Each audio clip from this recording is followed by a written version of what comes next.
Welcome back to Quarantine Apologetics, defending the faith while under lockdown. Um, you have, I study Islam. In the history of Islam, uh, of course, Islam starts with the Arabs in the 7th century. Of course, they'll say, well, it goes back to Adam, but we all know that's nonsense. It goes to the Arabs, but then the Arabs expand out until their conquer other territories. The Persian Empire, parts of the Byzantine Empire into North Africa. And in 100 years, from 632, when Muhammad dies, to 732, when the Battle of Tours in France, Muslims were trying to invade France, all the way from there, all the way, and then they got beat by Charles Martel, and eventually they're pushed back into Spain, and slowly over the centuries, Spain is reconquered by the Spaniards. Now, you have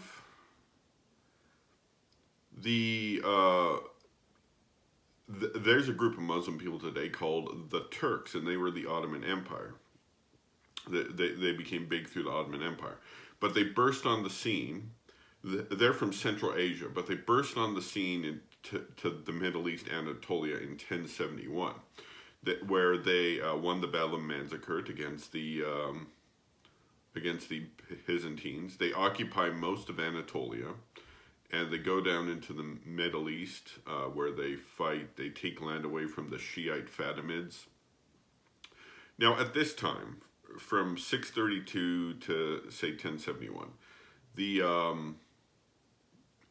Jerusalem and a bunch of Christians in the Middle East had been under Muslim control. And although this was bad, they had learned to live with the Arabs. The Christians there had learned to live with the Arabs.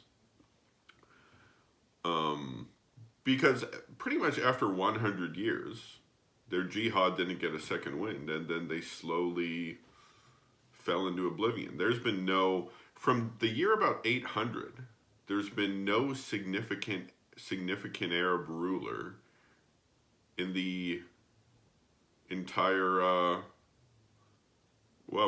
in the history of the Arabs, like from 800 to the present. Who's been the great Arab ruler?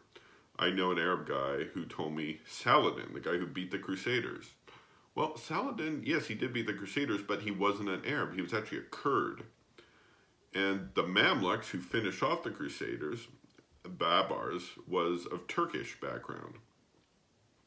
So, really, and of course by this time the Mongols had invaded, and they destroyed a stronghold in the Abbasid Caliphate in 1258. It was completely destroyed. So what happened at this point was then with the arrival of the Mongols, the Seljuks, who had broken into Anatolia in 1071, they kind of fall from power. Then a guy named Osman, around 1300, starts to rebuild the Turks into a single state called the Ottomans in Anatolia, and they eventually conquer Constantinople in 1453. The greatest Christian city in the world had now been turned into a Muslim city. And all the great churches, the Hagia Sophia, the Cora Church, the Pamakaristos, they were all converted into mosques. Not immediately, the Hagia Sophia immediately, those other two later on. But by 1600, there were only 3 churches left inside the walls of Constantinople.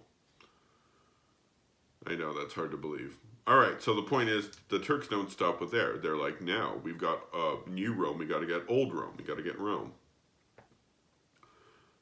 So they expand up into the Balkans, Serbia, and that area, Bosnia.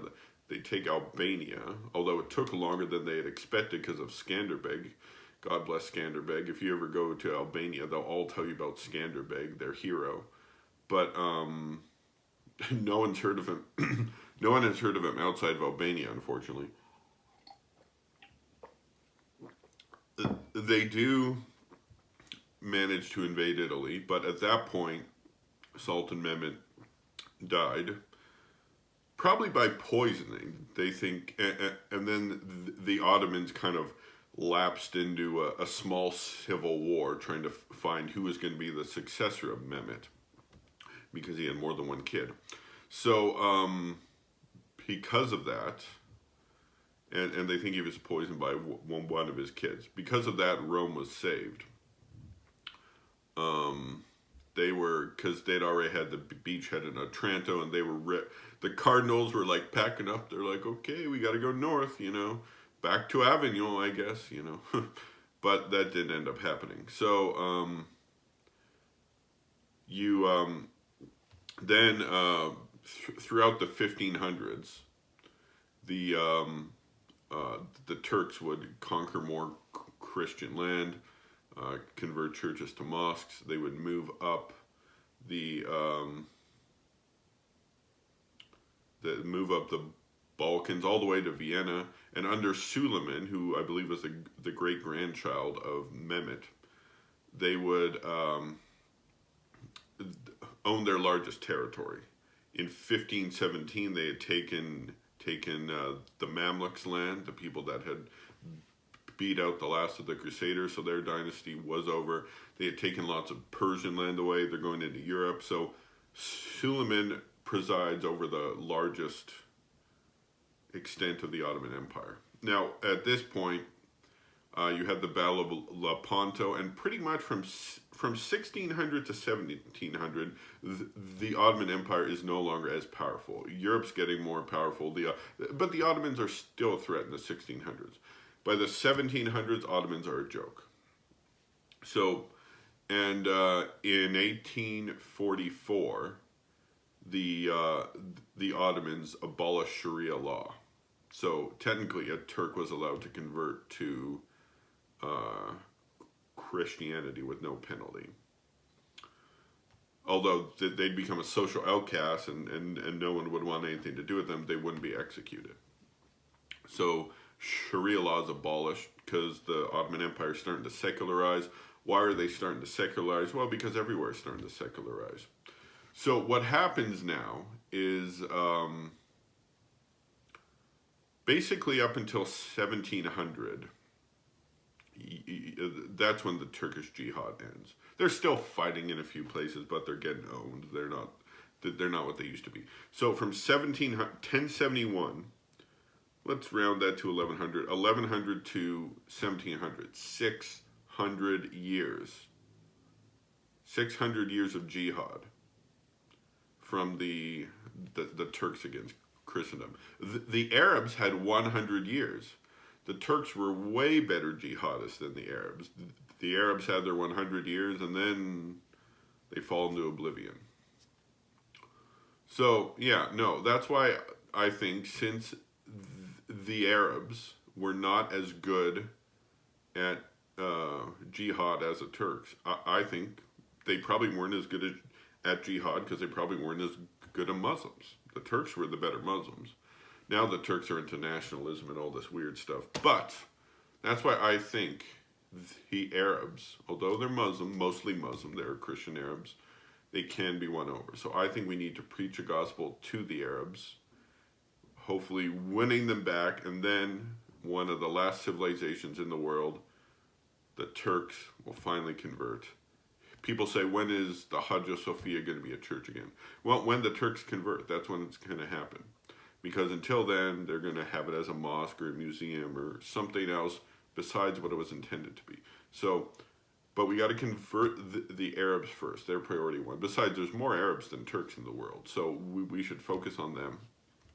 Once they convert, they're the ones who brought Islam to everyone. And people will realize that the people who brought Islam to the world are abandoning it, then all the Muslims, including the Turks, will hopefully come to our Lord Jesus Christ. So that's a plan of attack for evangelism. If you have an Arab Muslim friend, preach the gospel to them. I'm doing that. I'm doing this to the Arab Muslims I know. I don't know any Turks, unfortunately. I knew a bunch in university. None of them were religious, not one. But so yeah. the Arabs, then the Turks. That's the order. Remember, Turks were way more into the Muslim thing than the Arabs were. They did a way better job, but we need to get the Arabs. All right, thank you. Stay safe, stay healthy, and God bless.